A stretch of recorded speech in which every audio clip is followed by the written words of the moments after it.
Selamat datang ya, di channel Arya Satya. Video ini sebuah alur cerita novel audio, yang berjudul Si Iblis Kecil Wu Chen. Ikuti aja ceritanya, semoga terhibur. Terima kasih. Bab 23, Bertemu Kembali. Chung Li saat ini diliputi oleh kegelisahan. Apa kami sudah ketahuan? Tampaknya aku akan berakhir hari ini, batin pemuda itu sembari menoleh pada si alien dengan senyum yang dipaksakan. Yu Yang yang berada di tribun penonton, bersama dengan si alien menatap tetua yang mengambang di udara. Gadis itu menghela napas berat. Dari perkataan tetua itu, dia sudah memahami keadaan. Ada yang melihat aksi mereka beberapa waktu ini. Apa yang kau katakan? Semua yang kau katakan tidak mungkin benar. Murid-murid kalian sudah terbunuh di dekat kota Heijin dan kota lain yang jauh dari Yinzuan. Tidak mungkin dia yang menjadi pembunuhnya. Si alien berteriak untuk menyangkal ucapan tetua pedang emas. Gadis itu melompat ke arena dan berdiri di sebelah kekasihnya. Tentu saja di mata gadis itu, tuduhan tetua itu mengada-ngada. Putrimu di lain sisi melihat dengan penuh minat. Dari perkataan si alien jelas kalau gadis itu memiliki hubungan dengan petarung yang sudah menang di arena. Dia juga bertanya-tanya, maksud dari orang yang tengah mengambang di udara. Berita tentang pembantaian murid Sekte Pedang Emas sudah tersebar luas beberapa waktu belakangan. Sementara itu, Yao Pu dan Tuan Kota yang menjadi penguasa merasa sangat tidak senang. Pria dari Sekte Pedang Emas itu berani berbuat lancang di hadapannya, terutama saat ini di sebelahnya ada Tuan Putri dari Kekaisaran, Bu Sansuang. Kau berani bersikap lancang di depan Putri Mulian, bentak Tuan Kota yang bernama Zhou Fang. Tuan Zhou, dia sudah sangat keterlaluan menargetkan murid sekteku. Apa kau pikir aku akan diam saja saat murid-muridku dibantai olehnya? Tunjuk Sansuang pada Chung Li dan tampak tidak peduli dengan keberadaan putri kedua kekaisaran yang ada di tempat itu. Dia akan kubawa ke sekte untuk mendapatkan keadilan. Pria itu melanjutkan perkataannya. Namun, semua mata yang memandang pria itu menatapnya dengan tatapan mengejek. Semua yang dikatakan oleh tetua itu seperti omong kosong belaka. Kebanyakan dari murid Sekte Pedang Emas sudah terbiasa berbuat keji. Mereka selalu membuat onar, tidak jarang juga melakukan pembunuhan. Tentu mereka akan menuai apa yang sudah mereka tanam. Tuan Kota ikut melayang ke ketinggian. Urusan anak muda sudah seharusnya tidak dicampuri oleh orang tua sepertimu. Di luar, pembunuhan seperti yang dilakukan murid-muridmu sudah biasa terjadi. Itu adalah hal yang lumrah dalam dunia kita. Lalu kenapa seorang tetua harus mempermalukan diri untuk menghadapi seorang bocah sepertinya? Tuan Kota berusaha mengingatkan tetua yang menatap Chung Li dengan tatapan mematikan. Dia hanya akan ditertawakan oleh orang-orang jika bertarung dengan Chung Li, walau kemenangan sudah mutlak akan ada dalam genggamannya. Apa kami harus diam saja dipermalukan olehnya? Ucap tetua Bu Sansuang suara berat. Kemarahannya benar-benar sudah meluap. Dari tribun penonton, seorang tetua dari sekte Cakar Naga turut melayang mendekati Tuan Kota. Bu Sansuang, apa kau kira aku akan diam saja saat kau mengincar muridku? Apa menurutmu sekteku akan membiarkanmu berbuat sesuka hati di sini? Petik 2. Pria berjanggut yang tidak lain adalah Xiao Li. Menatap Sansuang dengan tenang. Dia kemudian melanjutkan berbicara. Aku sudah berbuat baik menyelamatkan Hong Jun beberapa tahun lalu. Kuharap kau tidak melupakan hal itu. Siapa yang akan mengira jika orang yang digadang-gadang akan menjadi sosok kuat dan penerus sekte dikalahkan oleh seorang kultivator? Ranah pengumpulan Qi. Tetua Xiao Li mengatakan, itu dengan suara penuh ejekan. Mendengar perkataan tetua Xiao Li, kerumunan menjadi sangat heboh. Ternyata Hong Jun dikalahkan oleh seorang pengumpulan Qi. Orang-orang berseru tidak percaya dengan yang telah mereka dengar. Berita tentang tetua Xiao Li menyelamatkan tetua muda Sekte Pedang Emas sudah tersiar 2 tahun lalu, tetapi mereka tidak terlalu mengetahui secara detail. Chung Li dan si alien baru mengetahui alasan kenapa kota mereka tetap aman setelah Hong Jun hampir mati. Ternyata berkat bantuan tetua Xiao Li, agar Sekte kelas 2 itu tidak menyerang kota kecil King Sui, Xiao Li berjanji untuk tidak membocorkan detail pertarungan ke dunia luar. Sansuang menjadi sangat geram saat mendengar perkataan tetua bermarga Xiao itu. Dia menunjuk pria itu dengan kasar. Jangan kau kira kami akan takut dengan Sekte Cakar Naga, kalian akan menyesal karena noda yang ditinggalkan oleh pemuda itu, harus dibersihkan dengan darah kalian. Tetua Xiaoli hanya menggelengkan kepala saat mendengar ancaman San Suang. Dia lalu terkekeh pelan, kami bukan sekte kecil seperti Sekte Elang, jika kau ingin berperang. Kami dengan senang hati menantikannya, ucap tetua itu dengan tatapan dingin. Sashuang mengepalkan kedua tinjunya saat menatap Xiaoli, dia dan pria itu sebanding dalam kekuatan. Tetapi di hadapannya saat ini juga ada Tuan Kota Zhou Fang, dia juga berasal dari Sekte Cakar Naga. Walau kemarahannya tengah memuncak, dia berusaha untuk tetap tenang. Tetua Sekte Pedang Emas itu menatap Chungli, mulai hari ini kau tidak akan bisa hidup tenang, aku sendiri yang akan memastikan kematianmu, bocah. Bila perlu, seluruh mantan murid Sekte Elang akan kami binasakan, ucap pria itu mengancam pemuda yang tengah menggenggam tombaknya dengan erat. Dia lalu berbalik hendak pergi, tetapi terpaksa berhenti saat mendengar perkataan pemuda yang berdiri di arena. Chungli mendengus kesal, ya, larilah seperti pengecut. Sama seperti saat Hong Jun yang lari terbirit-birit seperti anjing di Sekte Elang, balas Chungli mengejek tetua itu. Tetua Xiaoli menghembuskan napas berat, aku tidak menyangka jika bocah periang ini ternyata menyimpan dendam, batinnya dengan langsung bersiap untuk bertarung. San Suang langsung melesat mengarahkan tinju ke kepala Chungli, tetapi Xiaoli sudah lebih dulu bergerak dan sudah berdiri di depan untuk melindungi muridnya. Bocah nakal, kenapa kau jadi seperti ini? Bentak Xiaoli pada muridnya itu. Kepalan tinju dua orang tetua saling beradu, menimbulkan gelombang kejut dan hembusan angin yang cukup kuat. Blar, Chungli dan Xie Lian sampai terdorong mundur, bahkan hampir membentur tembok gelanggang pertarungan oleh kekuatan dua orang kultivator ranah bumi.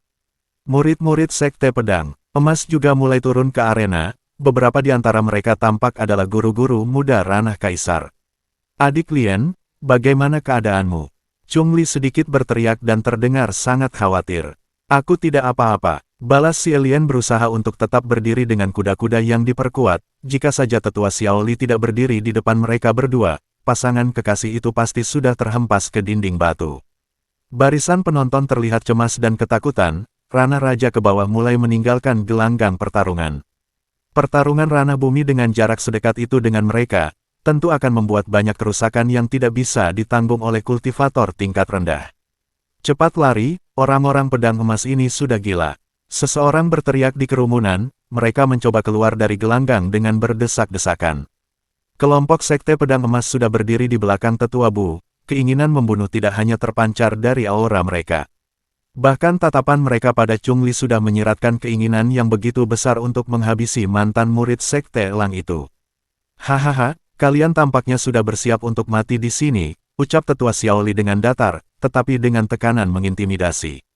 Kalian berdiri di kota yang termasuk wilayah Sekte Cakar Naga dan Camar Sakti, tapi aku akui kalian punya nyali. Tuan kota ikut menimpali perkataan tetua Xiao. Dia kini sudah berdiri di sebelah tetua berjanggut itu. Murid-murid dan guru muda Sekte Pedang Emas sedikit mundur. Mereka hanya memiliki satu orang ranah bumi, sedangkan lawan mereka terdapat dua orang.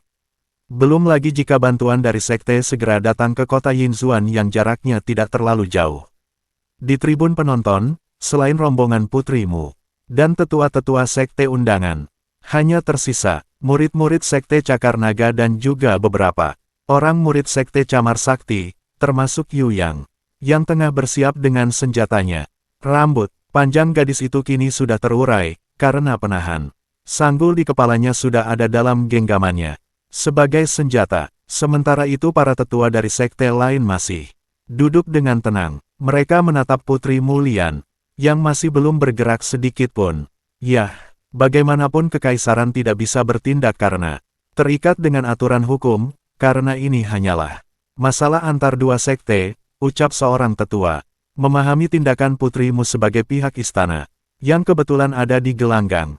Perkataan tetua itu mendapat anggukan dari tetua lain. Putrimu menggelengkan kepala tidak berdaya.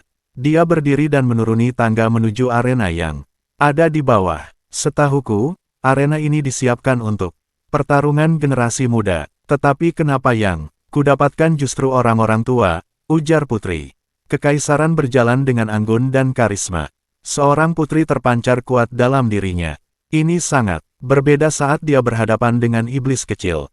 Putrimu, ucap tuan kota dan tetua Xiao sedikit membungkuk. Sedangkan Bu Sansuang yang tengah merasa terpojok harus menghadapi dua orang sekaligus, mundur beberapa langkah sebelum memberi hormat. Raut wajah tetua pedang emas itu terlihat masam. Kemarahan membuat dia gelap mata dengan menyerang Chungli secara langsung di hadapan orang-orang Sekte Cakar Naga.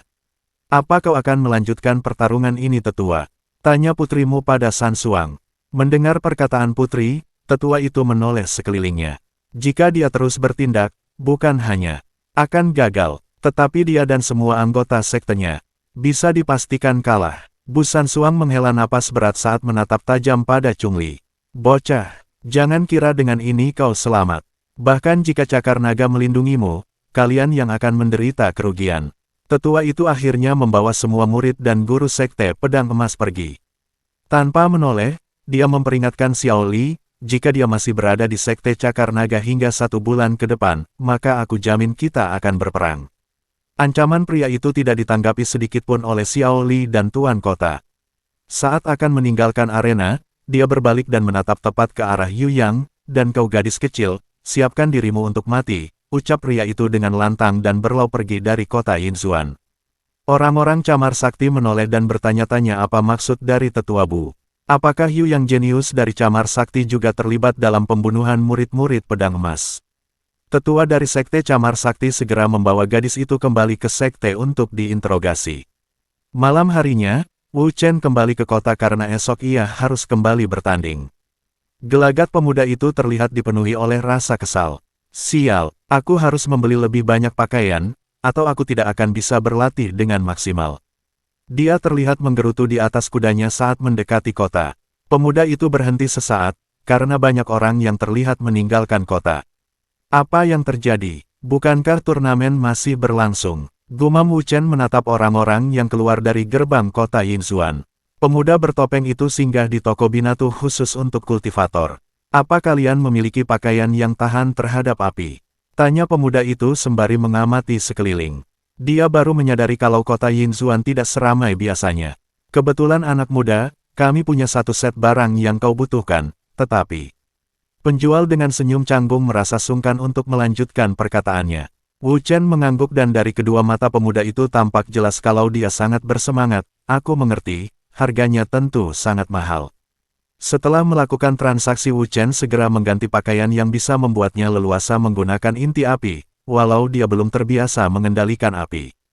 "Tidak buruk juga," ucap pemuda itu melihat penampilannya. Pakaian berwarna hitam dengan beberapa garis merah. Beruntungnya lagi, dia juga mendapatkan kain panjang sisa dari pembuatan pakaian untuk dililitkan di lehernya. Kain itu berwarna merah, sangat sesuai dengan pakaian yang dia kenakan. "Paman, kenapa orang-orang ramai meninggalkan kota?" Wu Chen akhirnya tidak tahan untuk tidak bertanya. "Apa kau tidak tahu anak muda, turnamen bela diri sudah dibatalkan akibat kejadian tadi siang." Dahi Wu Chen mengernit, tetapi setelah mendengar cerita dari pemilik toko, dia merasa sangat kesal. Hilang sudah kesempatannya untuk mendapat teknik lanjutan dari Ashura pembunuh dewa. Hanya saja pemilik toko cuma menceritakan garis besarnya saja.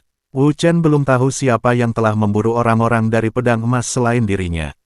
Iblis kecil menyeringai, "Tampaknya aku terbantu dengan mereka yang menjadi tertuduh untuk semua murid Sekte Pedang Emas yang telah terbunuh." Batin pemuda itu menjadi sedikit lega. Dengan ini dia bisa bergerak lebih leluasa lagi. Baru saja Wu Chen keluar dari toko, dia dikejutkan oleh suara seorang gadis.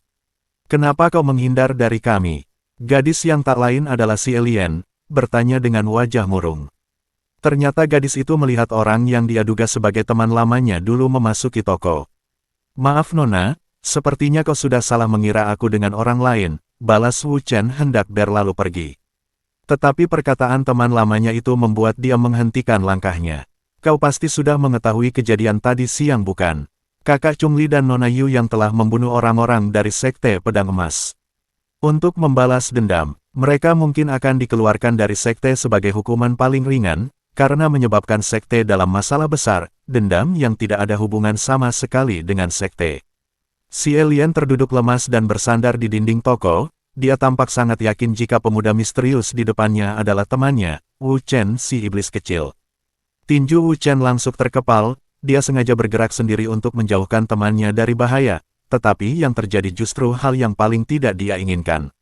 Dia berbalik dan menatap si alien yang menundukkan kepala. Isak tangis terdengar pelan dari gadis yang kini menutup wajahnya dengan kedua tangan. Bab 24. Siapa kau sebenarnya? Aku ingin ikut dengannya ke sekte, tetapi sekte Cakar Naga ditutup untuk sementara waktu bagi orang luar. Dia memintaku untuk mencarimu, dia selalu memikirkan alasan kenapa kau meninggalkan kami tanpa mengatakan satu patah kata sekalipun, ucap si alien setelah agak tenang. Wu Chen dengan perasaan bersalah duduk di sebelah si alien. Aku melihat kalian berdua di hutan saat sedang mencariku. Memiliki sahabat seperti kalian, adalah keberuntungan dari surga. Wu Chen mengelus cincin pemberian Yu Yun, dia menghirup napas berat, meninggalkan kalian merupakan sesuatu yang sulit untuk kulakukan. Hanya saja, jalan yang kupilih tidak seharusnya turut kalian tempuh. Si alien mendongakkan kepala saat mendengar Wu Chen berbicara, dia masih tidak mengerti maksud perkataan sahabatnya itu. Namun bisa merasakan kesedihan pria bertopeng yang duduk di sampingnya. Aku tidak akan pernah tenang sebelum Sekte Pedang Emas mendapatkan pembalasan atas kematian Yu Yun. Setidaknya pria bernama Hong Jun itu harus mati di tanganku. Kebencian, dendam dan kesedihan terdengar menjadi satu dari suara berat iblis kecil. Si alien menyipitkan mata saat mendengar temannya berbicara. Jangan-jangan kau yang merasa tidak yakin, gadis itu tidak melanjutkan perkataannya. Dugaanmu tidak salah. Akulah orang yang memburu mereka, sangat disayangkan. Mereka melakukan penyamaran tanpa membawa identitas. Sekte Pedang Emas saat datang ke kota Yinzuan. Kalau tidak, mereka pasti sudah ada dalam genggamanku. Dasar bodoh. Kenapa kalian para lelaki selalu berpikir sempit?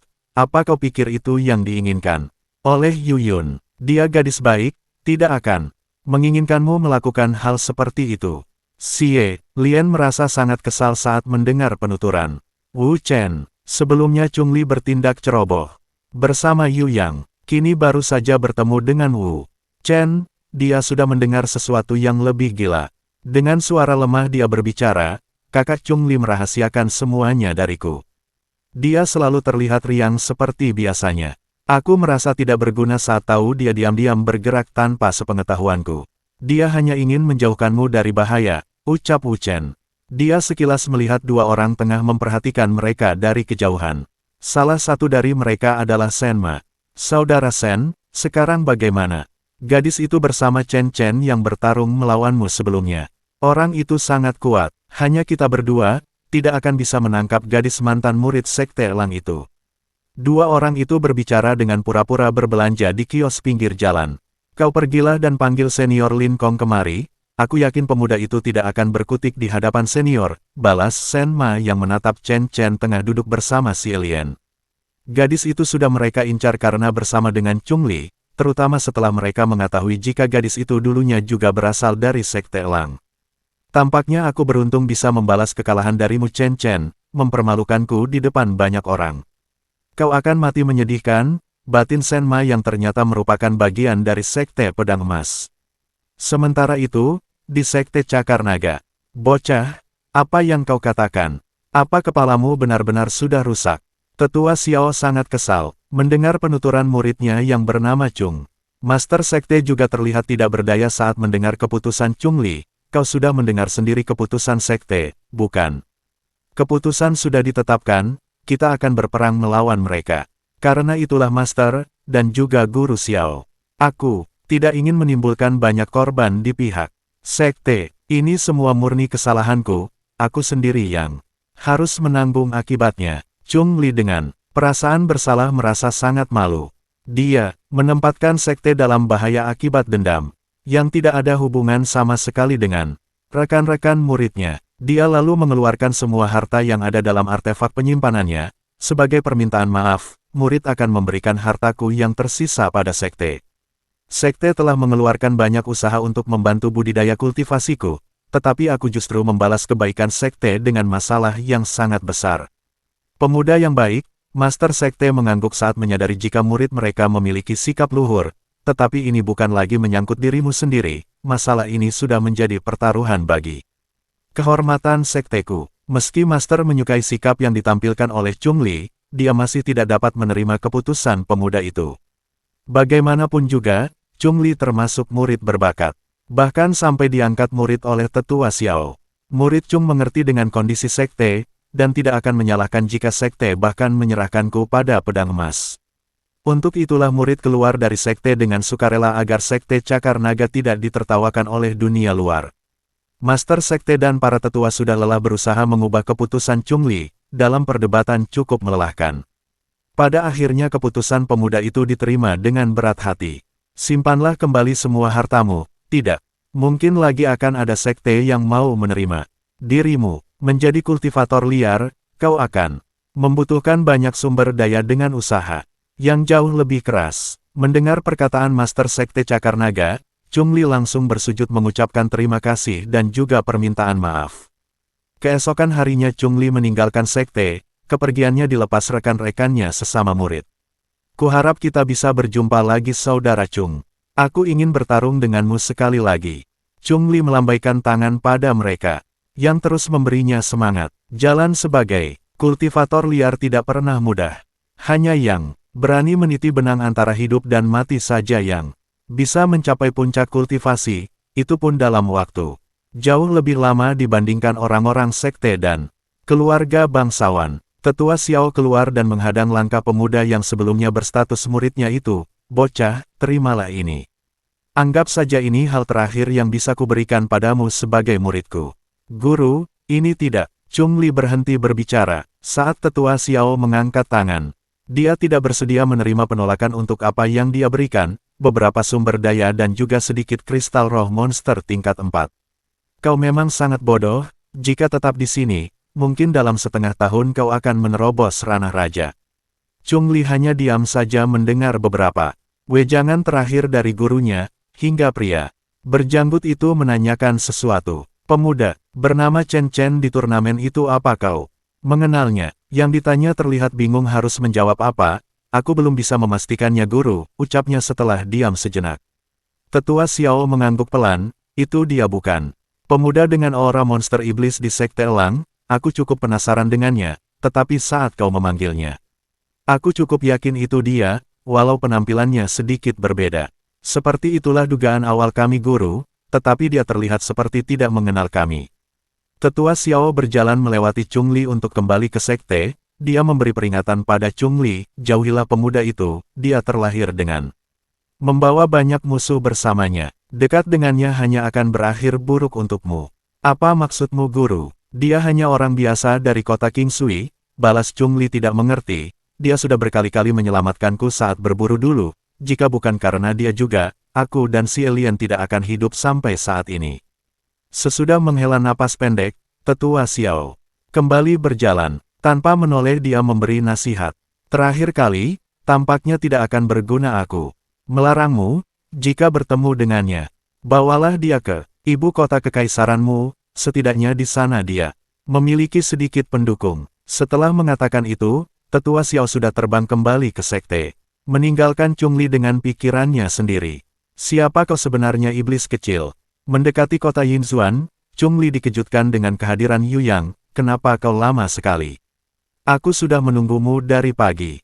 Gadis itu terdengar sangat jengkel. Senior, kau, Chung Li hanya bisa tersenyum masam. Tampaknya Yu Yang juga memilih pilihan sulit untuk keluar dari sekte. Dua orang yang sudah menjadi buruan sekte. Pedang emas itu memulai langkah awal sebagai kultivator liar. Apa mereka masih mengikuti kita? Si alien yang tengah makan bersama Wu Chen di rumah makan bertanya dengan berpura-pura terlihat tidak menyadari jika mereka tengah diintai. Ya, jumlah mereka semakin bertambah banyak, setidaknya ada 7 orang saat ini. Dengan 2 orang ranah raja, balas Wu Chen dengan tetap menyantap hidangan di atas meja. Ekspresi si alien menjadi tegang saat mendengar penuturan Wu Chen. Dia hanya seorang pemurnian Qi, sedang Wu Chen tidak diketahui kekuatannya dengan jelas. Hanya ranahnya saja yang jelas lebih rendah darinya. Tapi berdasarkan pengamatannya, temannya itu setidaknya bisa menghadapi ranah raja di tingkat rendah. Saudari Xie tenang saja, aku masih bisa menangani mereka. Ucap Wu Chen menenangkan temannya yang terlihat mulai gelisah. Sepertinya mereka dari Sekte Pedang Emas. Ternyata si alien sempat mengenali seseorang dari mereka. Kuharap tidak akan muncul ranah kaisar yang berada di arena bersama tetua Bu kemarin siang. Titik petik 2. Gadis itu terlihat semakin tidak tenang dengan pemikiran yang terus dibayangi kekhawatiran. Mendengar perkataan temannya, Wu Chen justru tampak bersemangat. Sekte Pedang Emas kah? Senyum pemuda itu tampak berubah menjadi seringai menyeramkan di mata si alien. Dia benar-benar merasa Wu Chen jauh berbeda dibandingkan saat awal mengenal pemuda itu. Dulu iblis kecil yang dia kenal hanyalah seorang yang pendiam, tidak banyak bicara jika bukan hal yang penting. Sementara itu seorang prajurit kekaisaran tengah melaporkan keberadaan Wu Chen dan si alien pada Putri Mulian. Jadi dia bersama gadis dari camar sakti itu. Dari suaranya, putrimu tampak sedikit gelisah. Benar putri, kalau tidak salah nama gadis itu si alien. Mereka tampaknya tengah diincar oleh beberapa orang dari Sekte Pedang Emas yang belum meninggalkan kota. Prajurit itu melanjutkan laporan yang dia bawa. Putrimu menoleh pada Yao Pu. Apa paman mengetahui tentang keluarga Wu yang mendapat perlindungan dari ayahku? Tanya gadis bercadar itu pada pengawalnya.